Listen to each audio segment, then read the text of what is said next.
ஸ்ரீமதே ராமானுஜாய நமஹ. ஹரே ராம ராம ராம ஹரே ஹரே, ஹரே கிருஷ்ண கிருஷ்ண கிருஷ்ண ஹரே ஹரே. ஸோ நான் முதல்ல ஸ்ரீரங்கம் போயிட்டு வந்தபோது எனக்கு நான் ஒரு உபன்யாசம் கேட்டேன், சுவாமி வேலுக்குடிது. ஸோ அவர் அதில் என்ன சொன்னார்னா, ரங்கநாதர் பெரிய பெருமாளுங்கிறவர் அவ்வளோ அவ்வளோ சீக்கிரத்தில் நம்மளை அவரை நெருங்கிட முடியாது. அவர் நம்மளை நம்ம நீ கர்மயோகம் பண்ணியா, பக்தி யோகம் பண்ணியா, அதெல்லாம் அந்த மாதிரிலாம் கேள்வி கேட்பார், நம்ம தோஷங்கள்லாம் பார்ப்பார். ஆனால் ராமானுஜருங்கிற அந்த ஆச்சாரியம் மூலமாக நம்ம போக முடியும், இல்லைன்னா ரங்கநாதரை நெருங்க முடியாது அப்படின்னு சொன்னார். ஸோ அப்போல்லாம் அந்த 2013 எனக்கு ராமானுஜரை பற்றி ரொம்ப தெரியாது. எனக்கு அவரை தெரியும், ஆனால் அவர் மேலே ஒரு பக்தி கிடையாது. எனக்கு அப்போ நான் யோசிச்சிருந்தேன், எனக்கு ஒரு பக்தியே இல்லையே ராமானுஜர் மேலே, நான் எப்படி ரங்கநாதர் நெருங்கிறது அப்படிங்கிற எனக்கு ஒரு கவலை இருந்தது எனக்கு அப்போ. ஆனால் சுவாமி ராமானுஜர் அவருடைய கருணையால் என்னை ஆட்கொண்டு எனக்கு அவரோட பக்தியை எனக்கு கொடுத்தார். காரை கருணை ராமானுஷா எக்கடலெடுத்தே யாரே அறிபவர் உன் அருளின் தன்மையை அல்லலுக்கு நேரே உறைவிடும் நான் நீ என்னை உய்த்த பின் சீரே உயிர்க்குயிராய் அடியேற்கு என்று தித்திக்குமே. இது ராமானுஜ நூற்றந்தாதியில் வர பாசுரம். 4000 திவ்ய பிரபந்தத்தோடு சேர்ந்தது தான் இது ராமானுஜ நூற்றந்தாதி. இது ராமானுஜருடைய சிஷ்யர் திருவரங்க தமுதனாருங்கிறவர் ஏற்றினது. பல தடவை நாங்கள் இது பாராயணம் பண்ணியிருக்கோம். எஸ்பெஷலி சஹஸ்ராவதி ராமானுஜரிய சஹஸ்ராப்தி சமயம் நிறைய பாராயணம் பண்ணியிருக்கோம். ஸோ எனக்கு ரொம்ப பிடிச்ச பாசுரம் இது. ஏன்னா அவரோட கருணையால் என்னுடைய தோஷங்கள்லாம் பார்க்காம அவர் என்ன ஆட்கொண்டு அவரோட பக்தியும் எனக்கு கொடுத்தாருங்கிறது தான் அது எனக்கு ரொம்ப பிடிச்சிருந்த பாசுரம், அவரோட கருணையால் வந்தாருன்றதுனால. ஸோ அப்புறம் என்னென்னா, ஸோ நான் லாஸ்ட் டைம் நான் சொல்லிட்டு இருந்தால நான் எங்கே நிறுத்தினோ அங்கேருந்து நான் ஆரம்பிக்கிறேன். ஸோ 2019 தான் நாங்கள் ஆழ்வார்த்திருநகருக்கு போனோம் 2வது தடவையாக. பட் ஆக்சுவலாக 2019 நான் ஏன் இந்தியாவுக்கு வந்தேன்னா, முக்கியமான காரணம் என்னென்னா, அத்திவரதர் பார்க்குறதுக்கு தான் 2019 நான் வந்ததே. அதுக்கு தான் முக்கியமாக அவர் வெளியில் வராருங்கிறத தெரிஞ்சுக்கின்னு அதுக்கு பிளான் பண்ணி தான் 2019 நான் இந்தியாவுக்கு வந்ததே. அப்போ அவன் வந்த உடனே நாங்கள் ஒரு 2-3 நாளைக்கெல்லாம் போய் பார்த்தோம். ஆனால் கோயிலுக்குள்ளே கூட நுழைய முடியல.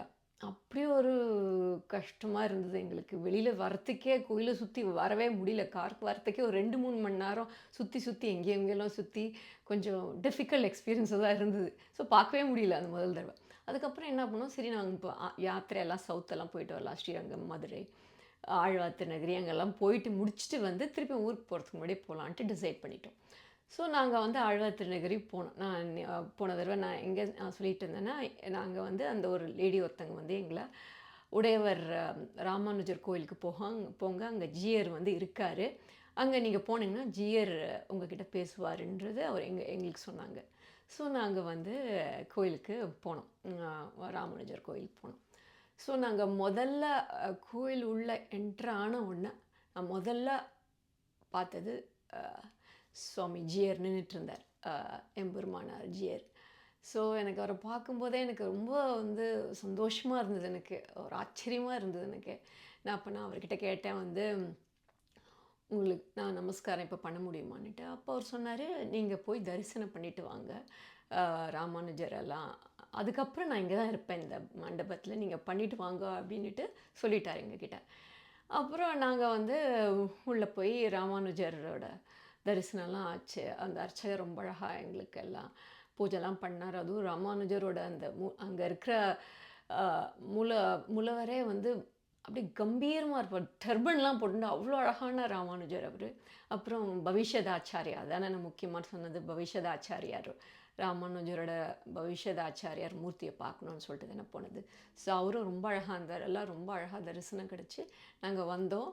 அந்த மண்டபத்தில் சுவாமி ஜியர் சுவாமி அங்கே உட்காந்தார். அங்கே அதாவது ஒரு ஆச்சாரியாரை போய் பார்க்கணும், ஜியரை பார்க்கணுன்னா நம்ம எவ்வளோ ஏற்பாடுகள் எல்லாம் ஒரு மரியாதைலாம் பண்ணுறதுக்கெலாம் எடுத்துகிட்டு போவோம். ஆனால் நாங்கள் எதுவுமே எக்ஸ்பெக்டே பண்ணல. எங்களுக்கு அப்படியே வந்து என்கிட்ட இருந்த என்ன ஒண்ணுமே புரியவே இல்ல.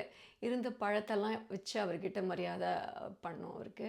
அவர் ரொம்ப கேஷுவலா இருந்தாரு. அவரு ஒரு ஒரு ஆச்சாரிங்கிறது இல்லாம ஒரு அன்பே உருவமா தான் இருந்தாரு. எங்ககிட்ட அவ்வளோ அன்பா பேசினாரு அவரு.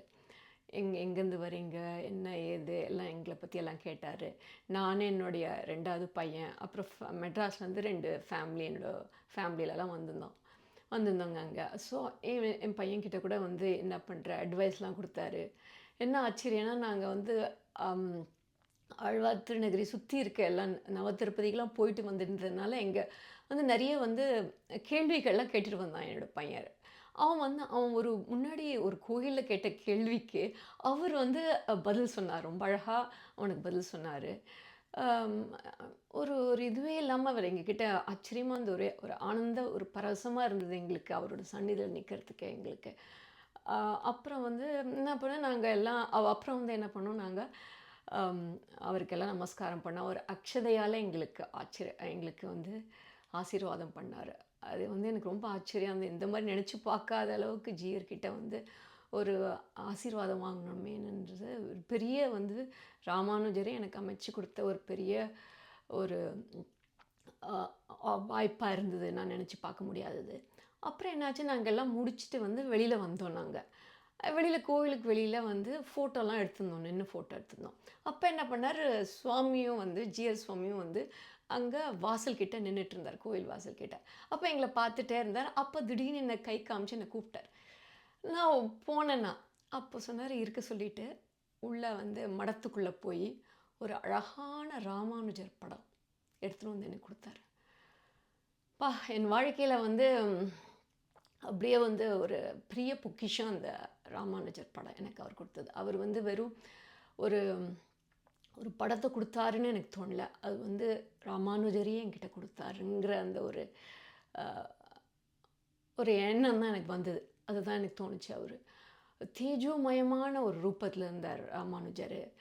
ஸோ எனக்கு வந்து என்னால மறக்க முடியாத எனக்கு ஒரு பொக்கிஷம் எனக்கு அது கிடைச்சது அங்க. அதில என்ன பெரிய ஆச்சரியம்னா, அவரோட படத்தில ராமானுஜர் வந்து அவரோட ஒரிஜினல் கையெழுத்து இருந்தது ராமானுஜர். நான் நினைக்கிறேன் அங்க அவருடைய இருந்திருக்கும் எங்கேயோ ஒரு சுவடிகள்ல பழைய. அத ஸ்கேன் பண்ணி போட்டிருப்பாங்கன்னு நினைக்கிறேன். அப்படிதான்.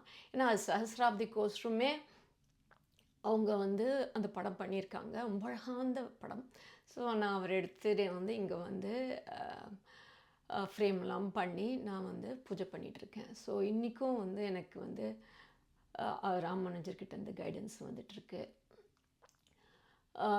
ஸோ இந்த சேனலுக்கே கைடன்ஸ் அ ராமானுஜர் தான். அவரோட கைடன்ஸில தான் எல்லாம் நடந்துட்டுருக்கு. ஸோ எனக்கு ஒரு பெரிய அது பாக்கியம் அன்னைக்கு எனக்கு அவர்கிட்ட கிடைச்ச அந்த ஆசீர்வாதமும் எனக்கு அவர் கொடுத்த அந்த ஒரு பெரிய பொக்கிஷமும் ஜிஎஸ் சுவாமிக்கு. அப்புறம் வந்து அதுக்கப்புறம் என்னாச்சுன்னா, நாங்க வந்து அந்த ஆழ்வார் திருநகரியெல்லாம் முடிச்சுட்டு நாங்க வந்து திரும்பி வந்து நான் வரும்போது ஜிஆர் சுவாமி சன்னதியிலேயே நான் என்ன வேண்டிக்கினேன்னா, எப்பவுமே அந்த மாரி ஒரு பெரிய ஒரு சுவாமிகள் சன்னதியெல்லாம் நம்ம வேண்டிக்கினா எப்பவுமே நடக்கும்னு சொல்லுவாங்க. ஸோ நான் அவர் சன்னதியிலேயே மானசீகமா வேண்டிக்கினேன் இந்த மாரி. நான் திரும்பி மெட்ராஸ் போனதுக்கப்புறம் எனக்கு எப்படியாவது வந்து அத்திவரதர் தரிசனம் கிடைச்சிட்டு தான் நான் ஊருக்கு திரும்பி போகணும். எனக்கு எப்படியான அருள் புரியுங்கன்னு அவரோட சந்நிதியில வேண்டிக்கிட்டு தான் நான் திரும்பி போனேன் மெட்ராஸ்க்கு. அப்போ மெட்ராஸ் போயிட்டு என்னென்னமோலாம் ட்ரை பண்ணோம். டிக்கெட்டு எதுவும் யாருக்கும் ரெடியாவும் இல்ல என் கூட வந்தவங்கலாம். ஏன்னா எல்லாம் ஒரு எக்ஸ்பீரியன்ஸ் தனியா லைன்ல போய் நிக்க மாட்டோம்னு சொல்லிட்டாங்க. ஸோ எது ட்ரை பண்ணாலும் டிக்கெட்டே கிடைக்கல. அப்போ ஒரு 3 நாள் தான் இருக்கும் ஊருக்கு கிளம்புறதுக்கு முன்னாடி. ஸோ நான் வந்து அத்திவரதர்கிட்ட நான் சொன்னேன். வந்து நான் உன்னை பார்க்கணும்னு சொல்லிட்டு தான்ப்பா நான் ஊர்லேருந்து வந்ததே இங்க. நான் வந்து கிளம்பும்போது நான் வந்து எனக்கு வந்து அங்க இருக்கிறவங்க கிட்ட என் ஃப்ரெண்ட்ஸ் கிட்டலாம் நான் என்ன சொல்லிட்டு வந்தேன்னா, நான் வந்து அத்திவரதரை பார்க்க தான் நான் போறேன் அப்படின்னு சொல்லிட்டு வந்தேன். நான் உன்னோட தரிசனம் கிடைக்கலன்னா நான் திரும்பி போனாக்க என்ன எல்லாரும் கேட்க போறாங்க. நீ பார்த்தியான்னுட்டு. அப்ப எனக்கு அசிங்கம் இல்ல, உனக்கு தான் அசிங்கம்னு அத்திவரதர்கிட்ட சொல்லிட்டேன். ஸோ இப்படி சொல்லி மறுநாள் என்ன ஆச்சு, திடீர்னு எனக்கு ஒரு கால் வந்தது. அன்னைக்கு ஆகஸ்ட் 1 2019 நின்ற கோலம். அதான் ஃபர்ஸ்ட் டே ஆஃப் நின்ற கோலம். அப்போ வரைக்கும் அவர் சயன கோலத்தில் தான் இருந்தார். அப்போ சொன்னாங்க, இந்த மாதிரி நின்ற கோலம் இன்னைக்கு இன்னைக்கு வந்து கூட்டம் இல்லையாம் காஞ்சிபுரத்திலன்னு என்னோட கசினோட பையன் ஃபோன் பண்ணி சொன்னால் நம்ம போகலாம் உடனே உடனே அப்படியே உடனே கிளம்பிட்டோம் நாங்கள். போயிட்டா வந்து அங்கே கார் கூட வெளியிலே நிற்க வைப்பாங்க. ஆனால் வந்து அந்த தடவை வந்து உள்ளே வரைக்கும் விட்டுட்டாங்க காஞ்சிபுரத்தில். உள்ளே போய் கரெக்டாக பார்க் பண்ணோம். போய் லைனில் போய் நின்னோம். 2 மணி நேரத்தில் நேராக கோயிலுக்குள்ளே போயிட்டோம். 2 மணி நேரத்தில் எங்களுக்கு தரிசனம் கிடைத்தது. அது வந்து அது அவரா பெருமாளா பண்ண ஏற்பாடுன்னு எனக்கு தோணுச்சு. அவர் என்னை அப்படியே சர்ப்ரைஸ் பண்ணார். அது மோஸ்ட் எமோஷ்னல் எனக்கு மொமெண்ட்டாக இருந்தது அவரை பார்க்கும்போது. அங்கே உள்ளே போய் அங்கே கூட என்னை நிற்க கூட ஒரு நிமிஷம் என்னை ஆர்த்திவரதர் முன்னாடி நிற்க வச்சாங்க. எனக்கு வந்து நான் சொன்னேன், நீ இப்படி கூட எனக்கு நீ அருள் புரிவா பெருமாளே அப்படின்னு நான் நினச்சிட்டேன். அதான் it was a very memorable moment எனக்கு அத்திவரதரை பார்த்தது. என்னால் பார்க்காம நான் திரும்பி ஊருக்கு வர முடியும்னு நான் நினச்சிட்டே இருந்தேன்.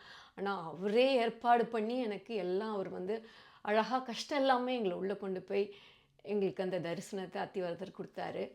அதுக்கு வந்து ஜியர் சுவாமிக்கும் ரொம்ப நன்றி. அவர்கிட்ட வேண்டின ராமானுஜர் எல்லாருமா சேர்ந்து தான் எனக்கு அந்த தரிசனத்தை எனக்கு அன்னைக்கு கிடச்சிது. ஸோ இதோட நான் இன்னைக்கு முடிச்சுக்கிறேன். ஹரே கிருஷ்ணா.